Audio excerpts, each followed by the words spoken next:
먼 미국 땅에서 자식들을 잘 키워내고 열심히 사시는 여러분들 정말 장하십니다. 안녕하세요.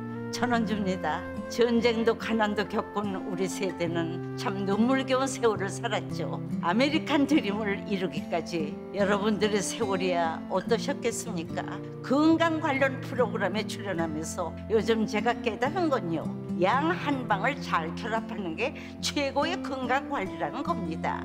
클레버 케어, 메디케어 어드밴티지 플랜 아세요? 양방과 한방의 좋은 혜택들을 쏙쏙 뽑아서 제공해주는 똘똘한 플랜이더군요. 우리 한인의 건강 문화도 이해하고 실력 있는 한국 의사와 전문의를 척척 연결해 준다니 얼마나 똘똘합니까? 이제 우리도 똘똘한 클레버 케어 플랜으로 150까지만 사십시다.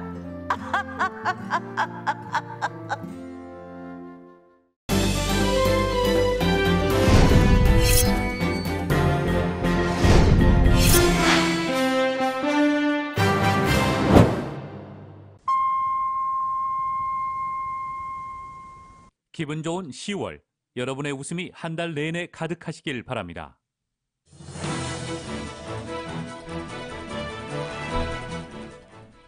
지난해 LA 카운티에서 발생한 아시안 대상 증오 범죄가 76% 급증했습니다.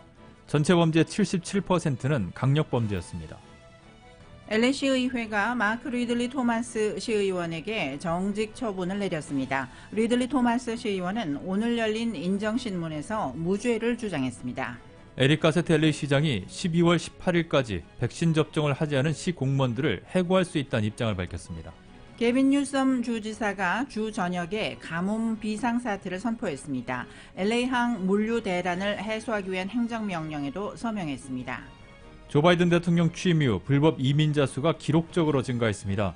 2021 회계연도 기준 국경지역에서 적발된 불법 이민자는 170만 명을 넘었습니다. 바이든 대통령이 사회보장 예산을 약 2천조 달러 규모로 축소하는 방안을 제시했습니다. 당내 진보 진영은 일단 받아들이는 분위기입니다. 백악관이 5살에서 11살 사이 어린이에 대한 코로나19 백신 접종 필요성을 강조했습니다. CDC는 다음 달 초 접종을 긴급 승인할 것으로 전망됩니다.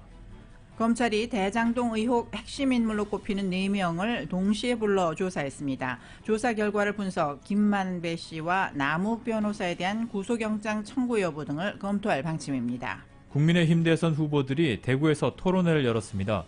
윤석열 후보의 전두환 씨를 옹호하는 듯한 발언이 또다시 도마에 올랐습니다. 연방준비제도가 베이지북을 통해 공급망 병목 현상과 노동력 부족 등으로 경제성장 속도가 둔화하고 있다고 평가했습니다. 오늘 뉴욕 증시는 기업들의 실적이 긍정적으로 나오면서 혼조세로 마감했습니다. LA 지역 오늘 밤과 내일 곳에 따라 구름 끼는 날씨가 이어지겠습니다. 오늘 밤 최저기온 53도가량, 내일 낮 최고기온은 76도에서 77도로 예상됩니다. 이 시간 주요 뉴스는 아시아나 항공 미주 취항 30주년, 지난 30년 함께해 주신 성원에 감사드리며 앞으로도 정성을 다하는 서비스, 쾌적한 최신 항공기로 안전하고 편안하게 모실 것을 약속합니다. 아시아나 제공입니다. 여러분 안녕하십니까? 김미회입니다. 안녕하십니까? 임승찬입니다. 10월 20일 수요일 라디오 서울 이브닝 뉴스 1부 시작하겠습니다. 이브닝 뉴스 1부, 먼저 타운과 로컬 소식입니다. 지난해 LA 카운티에서 발생한 아시안 대상 증오 범죄가 76% 증가한 것으로 나타났습니다. LA 카운티 인간관계위원회 보고서에 따르면 지난해 카운티 전역에서 발생한 아시안 대상 증오 범죄는 모두 44건으로 2019년에 25건과 비교해서 큰 폭으로 증가했습니다. 전체 증오 범죄의 23%에 해당하는 10건은 코로나19에 대한 비난을 담은 것이었습니다. 전체 증오범죄 피해자의 절반은 40세 이상이었고 이 가운데는 2명의 노인들도 포함이 됐습니다. 지난해 발생한 아시안 대상 증오범죄의 77%는 강력범죄였고 여성 피해자는 전년도에 비해서 3배가 늘어났습니다. 아시안 대상 증오범죄 가해자는 42%가 백인이었고 라티노 35%, 그리고 흑인 19% 순이었습니다. LA시의회가 오늘 부정부패 혐의로 연방 대배심에 기소된 마크 리들리 토마스 10지구 시의원에게 정직 처분을 내렸습니다. 리들리 토마스 시의원은 오늘 인정신문에서 부정부패 혐의의 무죄를 주장했습니다. 정현호 기자가 전해드립니다. 타운을 관할하는 마크 리들리 토마스 10지구 LA 시의원이 연방 대배심에 부정부패 혐의로 기소된 지 일주일 만에 정직 처분을 받았습니다. LA시의회는 20일 찬성 11대 반대 3으로 마크 리들리 토마스 LA 시의원을 정직 처분하기로 결정했습니다. 마크 리들리 토마스 시의원은 시의회 표결로 발표한 성명에서 시의회가 10지구 주민들의 선거권을 박탈했다고 주장했습니다. 홈리스 문제 해결을 위해서 가장 적극적으로 나서온 자신과 10지구 시의원 사무실을 무력화한 결정이라며 실추된 명예를 되찾기 위해서 투쟁할 것이라고 밝혔습니다. 표결에 앞서 리들리 토마스 시의원 측 변호인은 마이크 피어 LA시 검사장과 시의회에 보낸 서신에서 정직 처분은 불법이라고 경고하고 법적 대응으로 맞서겠다는 의사를 전했습니다. 부정부패 혐의는 마크 리들리 토마스 시의원이 LA 카운티 슈퍼바이저로 재직하던 당시의 일이기 때문에 LA 시의회는 정직 처분을 내릴 권한이 없다는 주장입니다. 이날 시의회 표결에 리들리 토마스 의원은 불참했으며 투표권도 행사하지 않았습니다. 이날 표결에서 마크 본인과 커런 프라이스, 마키스 해리스 도슨 시의원 등 3명이 리들리 토마스 시의원 정직 처분에 반대표를 던졌습니다. 이들은 상당수 유권자들이 리들리 토마스 의원의 부정부패 혐의를 이미 알고 있었으며 그럼에도 리들리 토마스 의원을 지난해 시의원으로 당선시켰다며 리들리 토마스 시의원을 정직시키는 것은 10지구 유권자들의 선거권을 인정하지 않는 행위라는 주장을 폈습니다. 론 갤퍼린 LA시 재무관은 22만 4천 달러에 달하는 리들리 토마스 시의원의 연봉 지급을 중단하겠다고 밝혔습니다. LA시의회는 앞서 지난해 6월 부동산 개발업조와 연루된 부정부패 혐의로 연방검찰에 기소된 호세 후이자 시의원에게 정직 처분을 내린 바 있습니다. 한편 마크 리들리 토마스 LA 시의원은 20일 열린 인정신문에서 USC 전 학장과 공모한 뇌물수수 혐의에 대해서 무죄를 주장했습니다. 재판 날짜는 잠정적으로 오는 12월 14일로 잡혔습니다.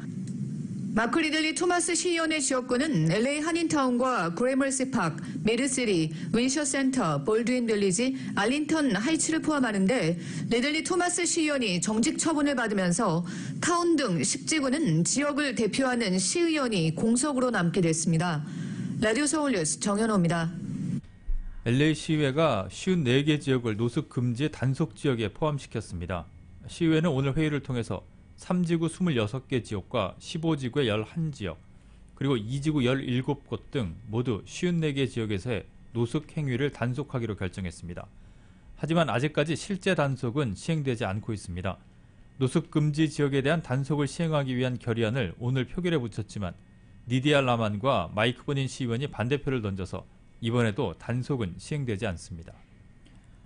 LA 동물원이 테마공원 스타일로 업그레이드를 준비 중입니다. LA 동물원 어소시에이션은 앞으로 20년간 6억 5천만 달러를 투입해서 동물원 재단장을 기획 중이라며 공사가 마무리되면 관람객이 지금보다 최대 300만 명이 늘어날 것으로 전망했습니다. 이들은 조만간 LA시에 개발 기획안을 제출할 예정입니다. 하지만 일부 단체들은 동물원 공사가 자연경관을 해칠 가능성이 높다며 이에 대한 반대 입장을 분명히 했습니다. 게빈 뉴섬 주지사가 물류대란 해소를 돕기 위해 행정명령에 서명을 했습니다. 뉴섬 주지사는 주정부 기관들에게 화물선에서 내려진 컨테이너를 단기 보관할 수 있는 창고를 확보하도록 했고 보다 많은 화물을 운반할 수 있도록 각 도로에 화물차 무게 제한을 완화할 것을 명령했습니다. 또한 물류대란의 근본적인 문제를 해결할 수 있도록 바이든 행정부와 협력해 나갈 것도 각 기관에 지시했습니다. 한편 뉴섬 캘리포니아 주지사가 심화되는 가뭄으로 인해 캘리포니아주 전역에 비상사태를 선포했습니다. 기존 비상사태 조처를 남가주 전역으로 확대함으로써 이제 비상사태는 가주의 58개 카운티 모두에 적용됩니다. 이에 따라 로컬 수도 공급 회사는 도시 수도 부족 대비책과 농촌 가뭄 대비책을 마련해서 실행해야 합니다. 또한 비상사태 선포로 주 당국 수도공급위원회에 인도에 물을 뿌리는 행위나 비가 내린 후 화단에 물을 주는 행위 등을 금지할 수 있는 재량권도 주었습니다. 뉴섬 주지사는 모든 캘리포니아 주민들이 모든 방법을 동원해 물을 아낄 수 있도록 노력해야 된다고 밝혔습니다. 이웃케어 클리닉과 시더사이나이가 10월 전미 유방암 인식의 달을 맞아서 유방암의 검사의 중요성을 강조하고 예방법을 공유하는 행사를 가졌습니다. 이은 기자가 보도합니다. 20일 타운의 이웃케어 클리닉 산하 미래 양로보건소에서는 이웃케어 클리닉 센터와 시더스 사이나이가 공동으로 한인들에게 유방암 검사의 중요성을 강조하는 행사가 마련됐습니다. 이날 행사에서는 미국의 산티아고 가주 53지구 하원의원을 비롯해 이웃케어 클리닉 관계자, 시더스 사이나이 소속 한인 의료진들, 그리고 한인 종교 지도자들이 참석해 한인들에게 유방암 검사를 독려했습니다. 에린박 이웃케어 클리닉 소장은 팬데믹으로 유방암 검사를 받기 힘든 상황이지만 유방암은 여성들이 가장 흔한 암이고 유방암 치료를 위해서는 조기 검진이 절실한 만큼 유방암 검진을 미루지 말도록 독려했습니다. 나쁜 거는 미리 알면 좋지 않다 그렇게 생각하시는 게 있어서 병 날 때까지 curative approach 그러니까 병이 나면은 그때 해결하자 그런 필로소피가 있으셔서 시더스 사이나이 메디컬 센터의 줄수라니 커뮤니티 아웃리치 디렉터는 한인들의 암 검진율이 타인종에 비해 현저히 저조하다며 암 검진 중요성을 환기시키기 위해 한인 단체, 종교기관들과 협력해 다양한 캠페인을 진행하고 있다고 전했습니다. Put the spotlight on the fact that only 41.3% of Korean women got regular mammograms, and that was alarming in comparison to 80 to 90% of other communities. 해남인 이웃케어 클리닉 간호사는 유방암의 발병 원인, 예방과 관련해 설명했습니다. 원인은 여러 가지로 조사가 되고 있는데요. 폐경 후에 호르몬 치료를 오래 받으시는 분들, 그러면 유방암 발병률을 낮추는 방법도 있는데요.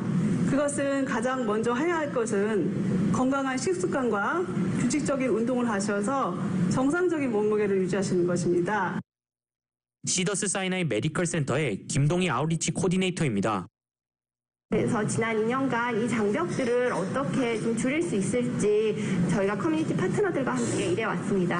아프지 않아서 검사를 안 받는다라고 하는 분들을 위해서 암 예방 교육을 해왔고요.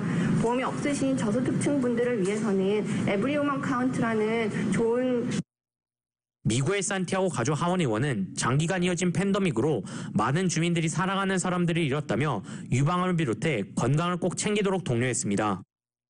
이웃케어 클리닉과 시더스 사이나이 메디컬 센터는 오는 29일 타운 윌셔길에 있는 이웃케어 클리닉에서 오전 8시 30분부터 오후 3시 30분까지 한인들의 유방암 검사를 무료로 진행할 예정입니다. 라디오 서울 뉴스 이은입니다. 에릭 가세티 LA 시장이 백신 미접종 공무원들에 대한 해고 의사를 밝혔습니다. 가세티 시장은 오는 12월 18일까지 특별한 사유 없이 백신 접종을 거부하는 시 공무원들은 직장을 잃을 것에 대비해야 한다고 말했습니다.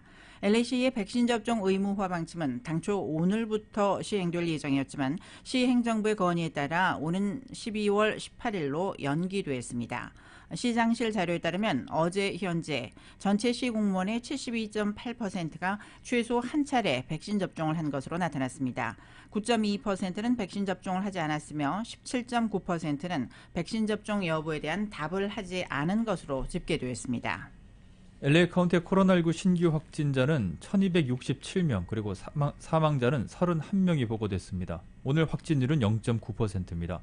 병원 입원 환자는 613명으로 어제보다 22명이 줄었고 중환자실 입원 환자는 178명으로 집계됐습니다. LA 카운티의 12세 이상 주민 가운데 백신 접종을 마친 주민은 70%, 최소 한 차례 백신 접종을 한 주민은 79%로 나타났습니다. 오렌지 카운티의 코로나19 신규 확진자는 219명, 그리고 사망자는 7명이 보고됐습니다. 오늘 보고된 사망자 가운데 4명은 지난달 사망한 것으로 확인되면서 9월 사망자 수는 149명으로 늘어났습니다. 병원 입원 환자는 190명으로 어제보다 5명이 늘었고 중환자실 입원 환자도 9명 증가한 41명으로 집계됐습니다.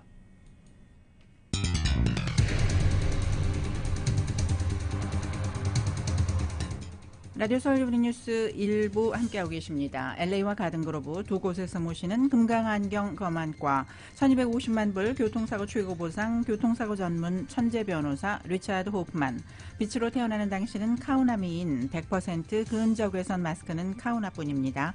정직한 빛 카후나 LED 마스크, 온오프 PRGR, 야마하 14, MU 스포츠, 전미국 독점 총판, 올림픽 골프, 구매부터 재이용자까지 아파트론도 역시 뱅크 오브 호흡이 하면 다릅니다. 희망을 설계하는 전문가들의 은행 뱅크 오브 호흡 공동 제공으로 마련합니다.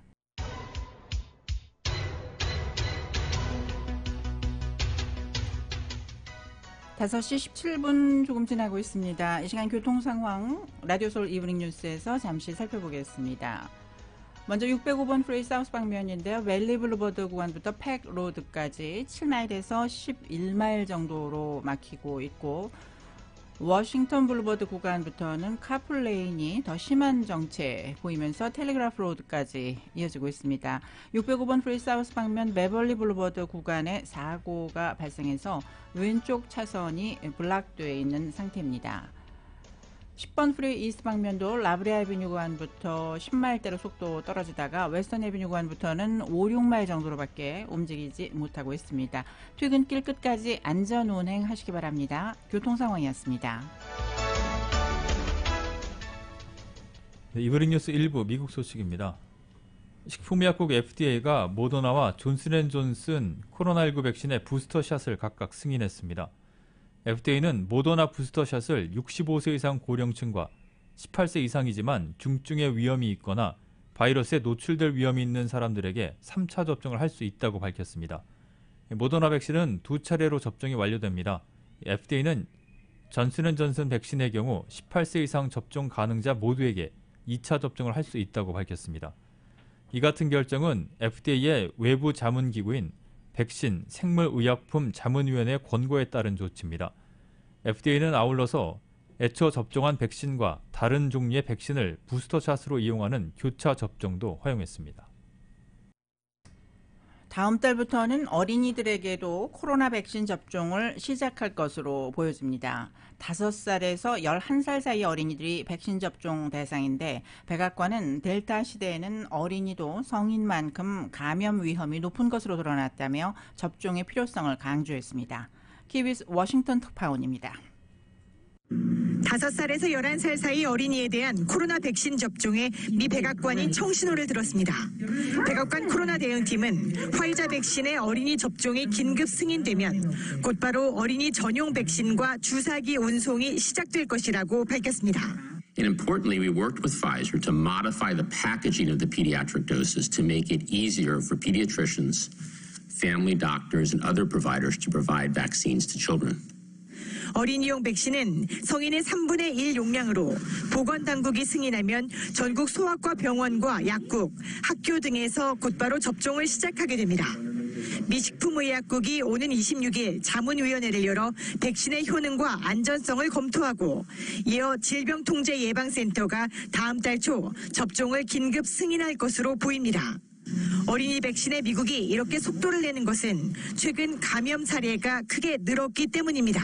In the era of Delta, children get infected as readily as adults do, and they transmit the infection as readily as the adults do. 특히 학교 개학과 델타 변이 유행이 맞물리며 지난달에만 소아청소년 110만 명이 감염돼 전체 신규 확진자의 20%를 차지했습니다. 5살에서 11살 사이 새로 백신 접종 대상이 되는 어린이들은 2,800만 명 정도입니다. 미 보건당국은 이르면 크리스마스 무렵까지는 대부분 2차 접종을 완료할 수 있을 것으로 내다봤습니다. 워싱턴에서 KBS 뉴스 김양순입니다. 한편 앤서니 파우치 국립알러지 전염병 연구소장은 많은 어린이에게 코로나19 백신을 맞히는 것이 이 질환의 확산 둔화에 큰 역할을 할 것이라고 말했습니다. 파우치 소장은 백악관 브리핑에서 어린이 감염의 약 50%는 무증상이기 때문에 결코 달가운 일은 아니라고 말했습니다.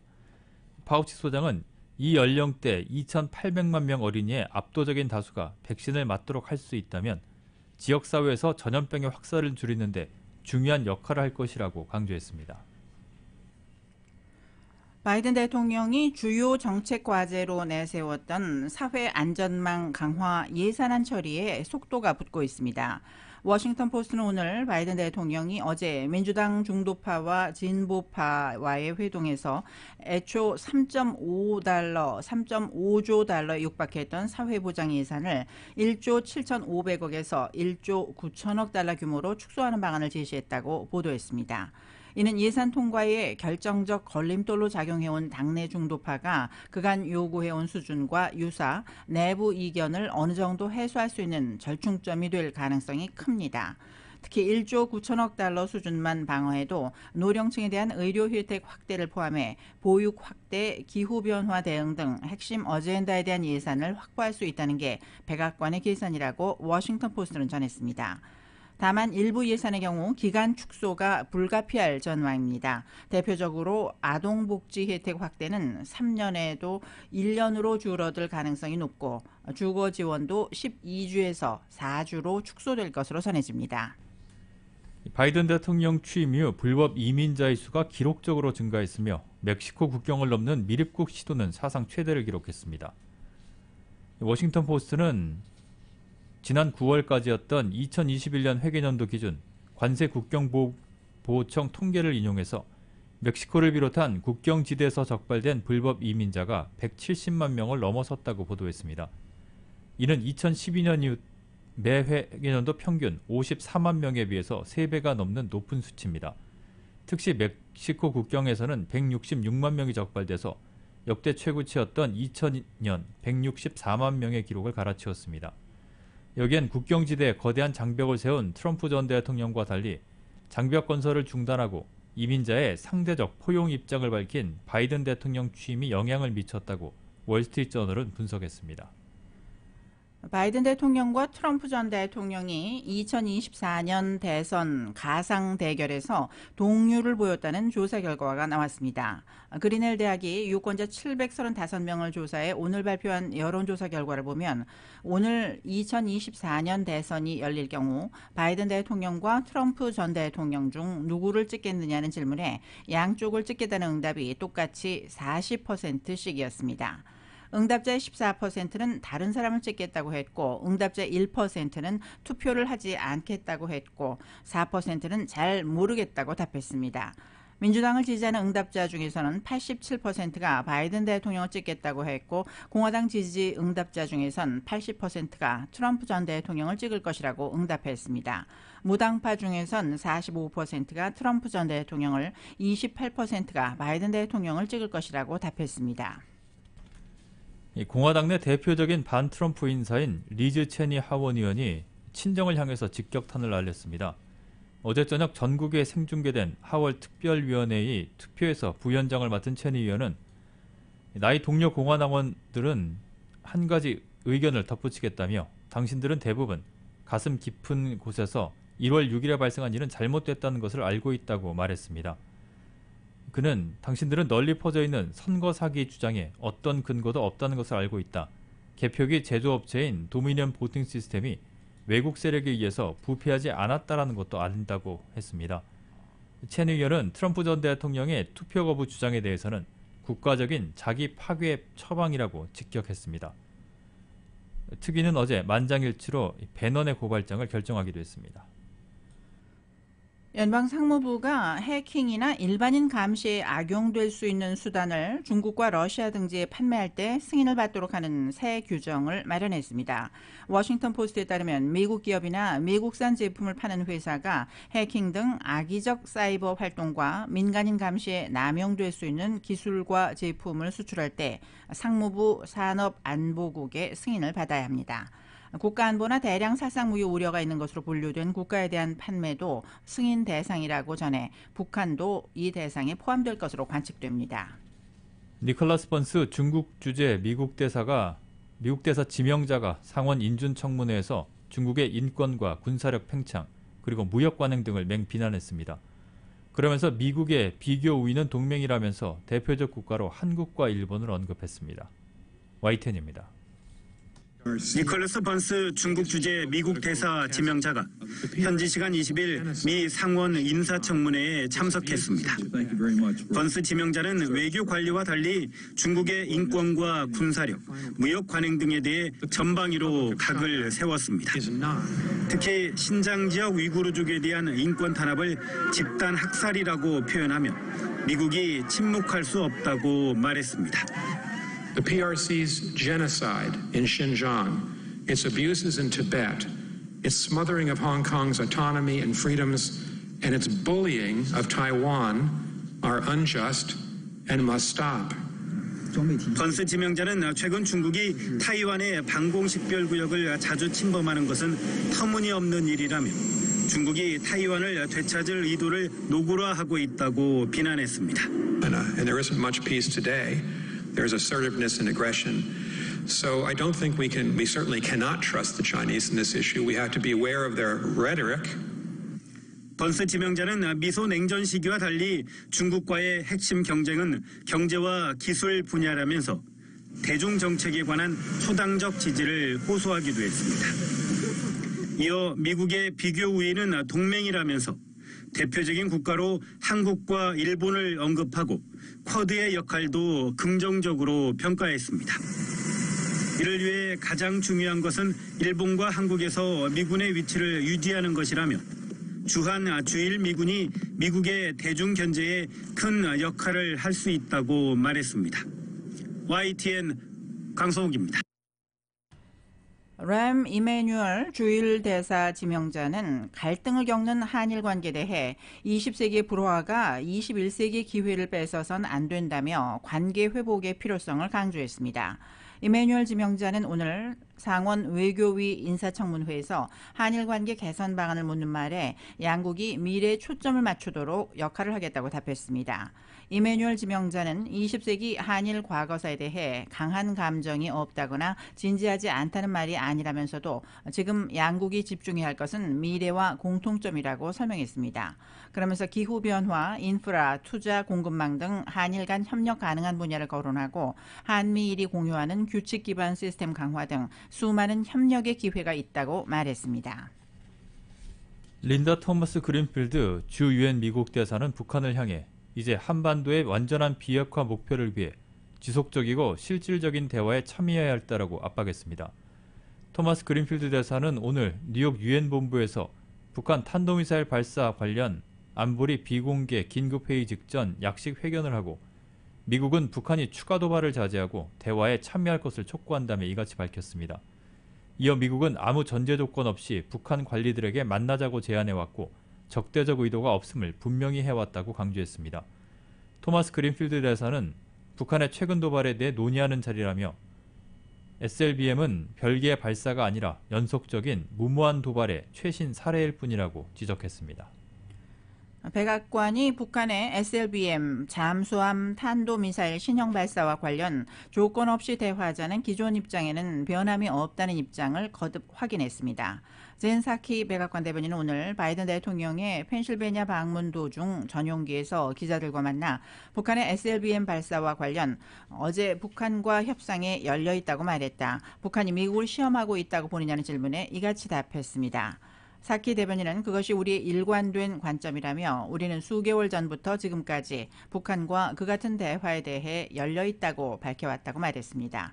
사키 대변인은 어제 백악관 브리핑에서도 북한의 탄도미사일 발사를 규탄한다며 우리는 북한이 추가 도발을 자제하고 지속적이고 실질적인 대화에 관여하길 촉구한다고 밝혔습니다. 라디오 서울 이브닝 뉴스 잠시 후에는 한국 소식 전해드립니다.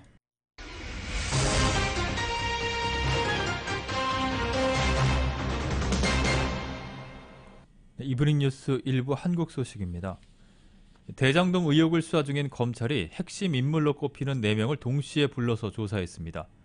화천대유 대주주 김만배 씨와 유동규 전 성남도시개발공사 본부장, 또 각각 천화동인 4호와 5호의 실소유주인 남욱 변호사와 정영학 회계사인데 4사람이 한꺼번에 검찰에 출석한 것은 이번이 처음입니다. KBS가 보도합니다. 구속영장 기각 뒤 엿새 만에 검찰에 다시 소환된 화천대유 대주주 김만배 씨. 8시간 반가량 조사받은 뒤 귀가했습니다. 집에 오셨는데 대기조사 하실 거나 좀 나중에 말씀드리겠습니다. 검찰에 체포됐다가 어제 새벽 풀려난 천화동인 4호 실소유주 남욱 변호사도 오후에 다시 검찰 조사를 받았습니다. 그럼 어떤 부분에 대해서 조금 집중적으로 말씀하셨나요? 죄송합니다. 이들 외에 유동규 전 성남도시개발공사 본부장과 검찰의 로비 정황이 담긴 녹취록을 제출했다는 정영학 회계사도 검찰에 소환됐습니다. 대장동 의혹의 핵심 4인방이 동시에 조사를 받은 건데 이들이 모두 검찰에 소환된 건 처음입니다.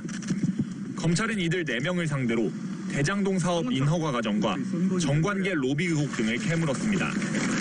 특히 수익금 배분 문제와 이른바 50억 클럽 등 정관계 금품 로비 여부와 관련해 서로 진술이 엇갈리는 부분을 집중 추궁한 것으로 알려졌습니다. 검찰은 조사 결과를 분석해 김만배 씨와 남욱 변호사에 대한 구속영장 청구 여부 등을 검토할 방침입니다. 또 내일 구속기한이 만료되는 유동규 전 본부장의 기소 시점도 결정할 계획입니다. KBS 뉴스 박진수입니다. 대장동 의혹의 핵심 쟁점, 결국 왜 막대한 이익이 민간에 가도록 설계됐느냐입니다. 야당은 이재명 후보가 출석한 어제 국감에서 당시 시장으로서 이 부분을 알았는지를 집중적으로 문제 삼았고 이 후보는 당시 보고를 받지 않았다며 여러 차례 설명을 내놓았습니다. KBS 보도입니다. 국민의힘 의원들은 작정한 듯 초과이익 환수 조항 부분에 집중했습니다. 그 당시에 처장이 이 또한 경제상을 알 수 없기 때문에 플러스 알파를 해야 된다. 본부장에게 제출을 했습니다. 근데 나중에 공모지침서에서 빠져있는 걸 확인됐다고 합니다. 그 당시에 이걸 아셨습니까? 응모 공모가 끝난 다음에 협약하는 과정에서 일선 직원이 했다는 건데요. 그때 당시에 간부들 선에서 채택하지 않았다. 이게 팩트고. 이 후보는 별도 자료로 조항 삭제가 아니라 추가하자는 의견이 있었지만 채택하지 않은 것이라고 강조했습니다. 국민의힘은 결국 이 추가이익 환수 조항을 포함시키지 않아 배임이라고도 몰아세웠습니다. 민간에게 초과 수익 환수할 수 있는 걸 차단함으로써 4,040억 그리고 1조 가까운 돈을 화천대에게 몰아주는 걸 지사님이 결국 하게 했다는 거죠. 그게 배임입니다. 반면 이 후보는 성남도시개발공사 내부 의사결정이었고 또 당시 문제되지도 않았다고 반박했습니다. 초과이익 환수 조항을 넣으려면 확정이익을 포기해야 되는 거 아니에요? 당연히 그렇습니다. 두 개 다 들어갈 수가 없잖아요. 예측보다 오를 경우에 부담을 좀 나누자 그러면 그럼 예측보다 내릴 경우에 부담도 해라. 이게 상식 아닙니까? 야당은 초과이익 환수 조항을 놓고 이 후보가 말바꾸기 답변을 해왔다고 주장하며 답변에 위증이 있는지를 살피겠다고 밝혔습니다. 국정감사를 마친 이재명 후보는 지사직 사퇴 시점에 대해 공직이라는 게 함부로 던질 수 있는 가벼운 게 아니다. 약간의 시간이 필요하다며 심사숙고 중이라 밝혔습니다. KBS 뉴스 송락규입니다. 두 차례에 걸친 경기도 국정감사를 마친 민주당 이재명 대선 후보는 한국 시간 21일에는 공식 일정 없이 경기도정 마무리 절차에 돌입을 합니다. 이 후보 측 관계자는 이 후보가 경기도청에서 남은 도정 업무를 볼 예정이라고 밝혔습니다. 이 후보는 이와 함께 본격적인 대선 체제에 돌입하기 위해서 경기도지사직 사퇴 시점과 선대위 구성 문제 등을 고심할 것으로 보입니다. 국민의힘 대선 후보들은 보수 성향이 강하고 당원들이 몰려있는 대구에서 토론회를 열었습니다. 윤석열 후보의 전두환 씨를 옹호하는 듯한 발언이 먼저 도마에 올랐습니다. KBS가 전합니다. 쿠데타와 5.18만 빼면 전두환 씨가 정치는 잘했다는 윤석열 후보의 발언 여파는 하루 뒤에도 이어졌습니다. 50시대에 정치가 있었습니까? 독재만 있었죠. 저는 50 시절에 검사 있으면서 전두환 대통령 형도 잡아넣었던 사람입니다. 전두환 대통령이 죄 중에 내란죄와 내란 목적 살인죄가 둘 다 유죄를 받은 거 아시죠? 윤석열 후보께서 내가 제2의 전두환이 되겠다 이런 생각을 갖고 계십니까? 윤석열 후보는 5.18 정신이 헌법에 들어가야 한다고 줄곧 주장해왔다면서도 해당 발언에 대해 사과하진 않았습니다. 경선이 끝나면 광주에 달려가서 그리고 그분들을 더 제가 과거에 했던 것 이상으로 더 따뜻하게 그분들을 위로하고 보듬겠습니다. 대구 경북의 지역 표심을 의식한 듯한 발언도 잇따랐습니다. 박정희 대통령 같은 경우는 어떻게 보면 가장 뛰어난 인사, 용인술의 어떻게 보면 교과서라고 할 수 있을 정도.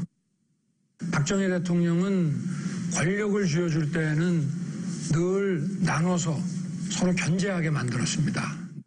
후보들은 민주당 이재명 후보의 대장동 의혹은 물론 변호사비 대납 의혹에 대해 한 목소리로 비판했습니다. 의혹 중에 하나가 바로 천문학적인 비용으로 추측되는 변호사 비용입니다.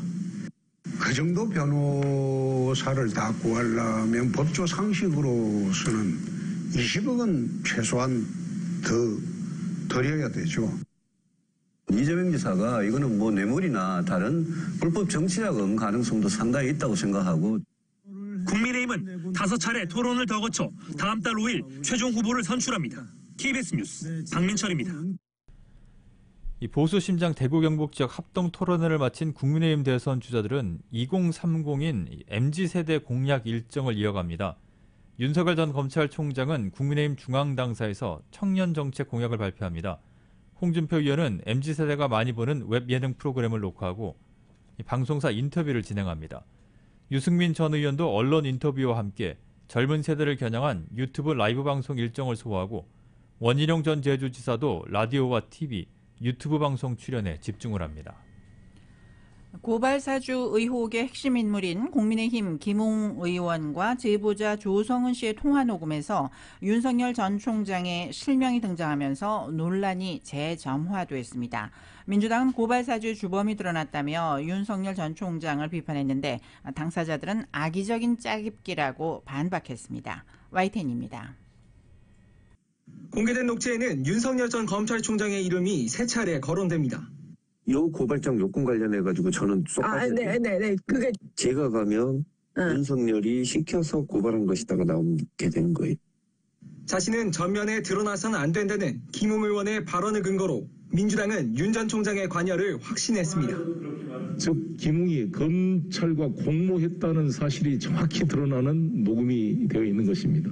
고발사주 개입의 주범이 윤석열임이 드러나고 있는 것입니다. 당 차원의 대대적인 공세를 예고하는 동시에 고발사주 의혹에 관여한 의원들의 제명에도 팔을 걷어붙였습니다.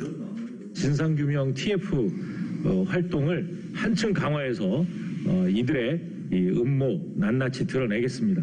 윤리위에 제명을 요구할 예정이고 국민의힘 이준석 대표는 책임져야 할 행동이 있다면 감싸진 않겠다고 중립을 지켰지만 대선 경쟁 주자인 홍준표 의원은 윤 전 총장의 개입을 기정사실화했습니다.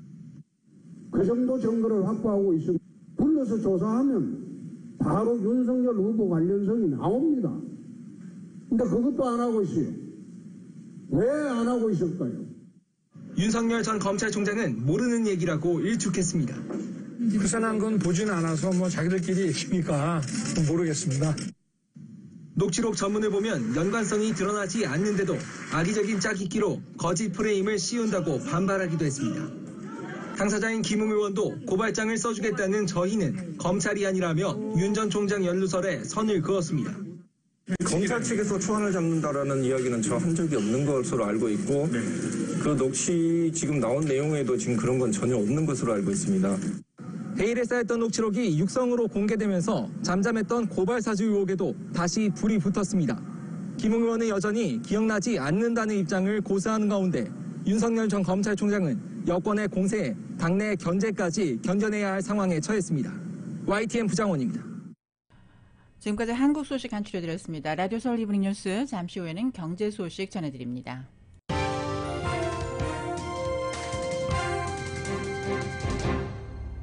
이브닝 뉴스 1부 경제 소식입니다.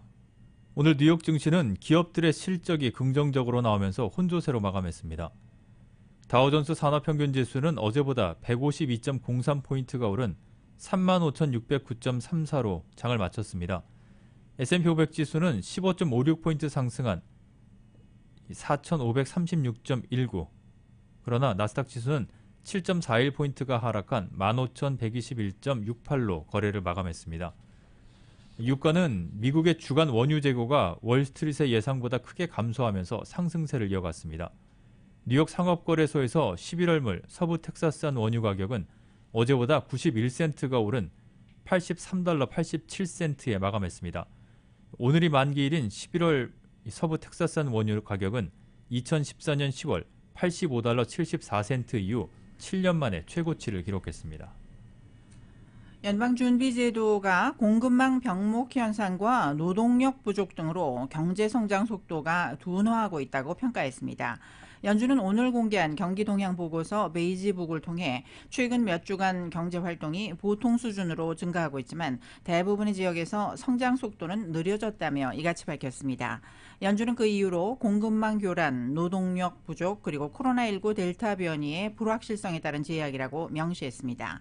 연준은 특히 대부분의 관할 구역이 상당한 물가 인상을 보고했다며 상품과 원자재 급증이 물가 상승을 부채질했다고 지적했습니다.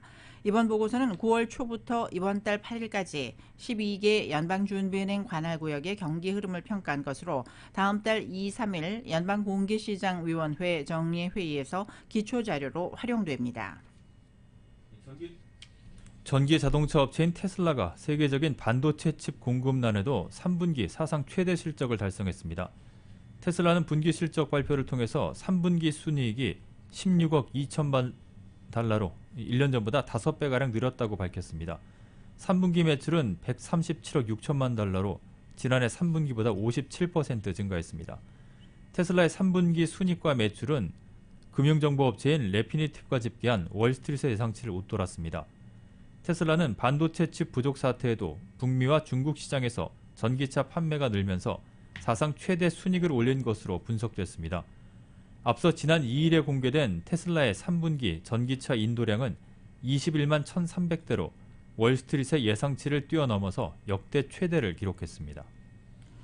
결제 서비스 업체 페이펠이 사진 공유 소셜미디어인 핀터레스트 인수를 추진하고 있다고 블룸버그 통신이 보도했습니다. 블룸버그는 익명의 관계자를 인용해 페이펠이 최근 핀터레스트의 인수에 대한 의향을 타진했다고 전했습니다. 인수 금액으로는 주당 약 70달러가 지시되는 것으로 알려졌습니다. 이 경우 핀터레스트의 기업 가치는 시중에 거래되는 클래스 A 주식의 가치 약 390억 달러에 거래되지 않은 클래스 B 주식을 합쳐 총 450억 달러에 달하게 됩니다. 다만 거래 조건은 바뀔 수 있으며 협상이 무산될 수도 있는 것으로 알려졌습니다. 월스트리트저널은 이번 거래가 성사되면 페이펠의 사업이 새로운 방향으로 나가게 될 것이라고 지적했습니다. 항만 병목 현상으로 물류대나를 키우고 있는 LA항의 화물 처리 효율성이 세계 최저 수준이라는 조사 결과가 나왔습니다. 로이터는 세계은행과 글로벌 산업조사 분석기관인 IHS 마켓 자료를 인용해 이같이 보도했습니다. 자료에 따르면 컨테이너선 화물을 처리하는 전 세계 351개 항구 가운데 LA항은 탄자니아의 다르에스 살라망, 알래스카주 더치항에 이어서 328위였습니다. 공동 1위는 일본 요코하마항과 사우디아라비아의 킹 압둘라항이 차지했습니다. 상위 50위권에는 아시아와 중동, 북아프리카 항구가 포진됐습니다. 100위에 든 미국의 항구는 필라델피아와 버지니아항, 뉴욕 뉴저지항, 사우스캐롤라이나 소재 찰스턴항 등이었습니다. 로이터는 LA항 인근 롱비치 항구의 경우 지난 5월 공개된 컨테이너항 실적 지수에서 터키의 렘루트 베이항과 케냐의 몬바사 항보다 낮은 수치를 기록했다고 보도했습니다. 로이터는 LA와 롱비치항은 미국의 어떤 항구보다 많은 원양 화물을 취급하지만 세계에서 가장 효율이 낮은 항구에 속한다고 전했습니다.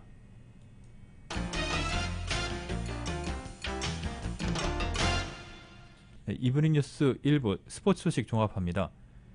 그리스에서 채화된 동계올림픽 상화가 개최 도시 중국 베이징에 도착을 했습니다.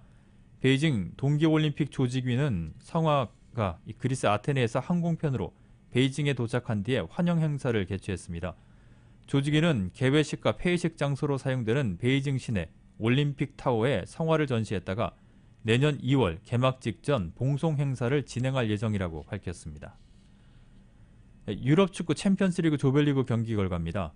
바르셀로나는 디나모 키예프에 1대0으로 승리를 했습니다. 짤츠부르크는 볼프스부르크에 3대1로 승리를 했고 바이에른 뮌헨은 벤피카를 4대0, 그리고 첼시도 말모를 4대0으로 꺾었습니다.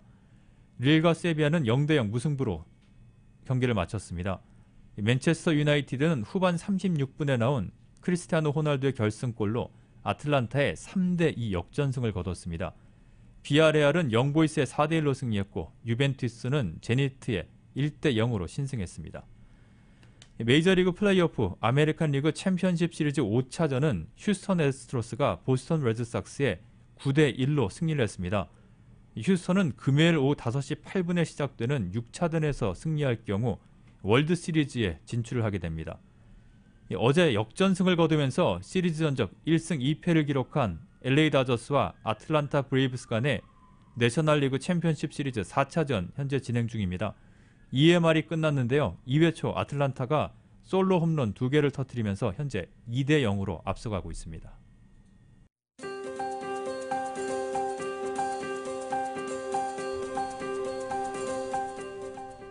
10월 20일 수요일 저녁 라디오 서울 이브닝 뉴스 날씨 전해드립니다. 지금은 CBB SBA 타임 스몰 비즈니스를 성공으로 이끌어주는 CBB 뱅크 제공입니다. LA 지역 오늘 밤 맑은 날씨가 이어지겠습니다. 약간의 구름 끼는 지역들도 있겠고 바람은 5마일에서 10마일 정도로 불고 밤 최저 기온 53도가량 되겠습니다. 내일도 역시 곳에 따라 구름 끼는 지역이 대부분이겠고 낮 최고 기온은 76도에서 77도, 밤 최저 54도가량이 되겠습니다. 한편 오렌지 카운티 지역 내일 낮 최고 기온 79도가량, 밤 최저 56도, 웰리와 인랜드 엠파이어 지역 내일 낮 최고 81도, 밤 최저 49도까지 내려가고 해안 지역은 내일 낮 최고 69도, 밤 최저 52도로 예상됩니다. 하와이 호놀룰루 오늘 밤 곳에 따라 구름 끼겠습니다. 바람은 10마일에서 15마일 정도의 속도로 불겠고 밤 최저 72도, 내일은 역시 곳에 따라 흐려지겠습니다. 낮 최고 83도, 밤 최저 73도로 예상됩니다. 한국 날씨입니다. 때이른 가을 추위가 닥치면서 아침에는 쌀쌀하지만 한낮에는 기온이 15도까지 올라서 일교차가 크게 벌어지겠습니다. 전국이 대체로 맑은 가운데 영남 동해안 지역에만 오후까지 비가 내리겠습니다. 다음 주부터는 기온이 오르면서 이맘때 가을 날씨를 되찾겠습니다. 날씨는 지금은 CBB SBA 타임 스몰 비즈니스를 성공으로 이끌어주는 CBB 뱅크 제공이었습니다.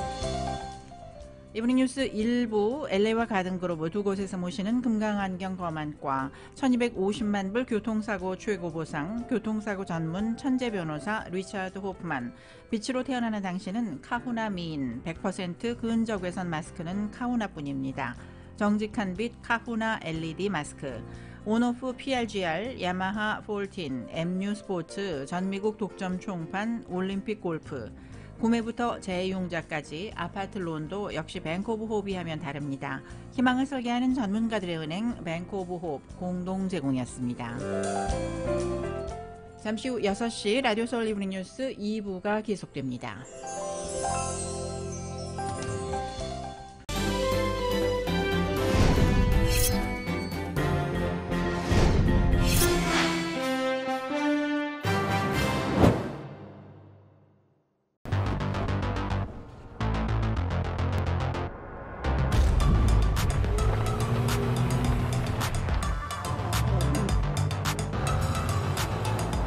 가득 실으세요. 원하는 건 무엇이든 초대형 그림도 거뜬하죠. 언제나 기아 카니발 MPV는 자신있게 말합니다. 당신의 다음 도전은 무엇인가요? 기아 카니발 MPV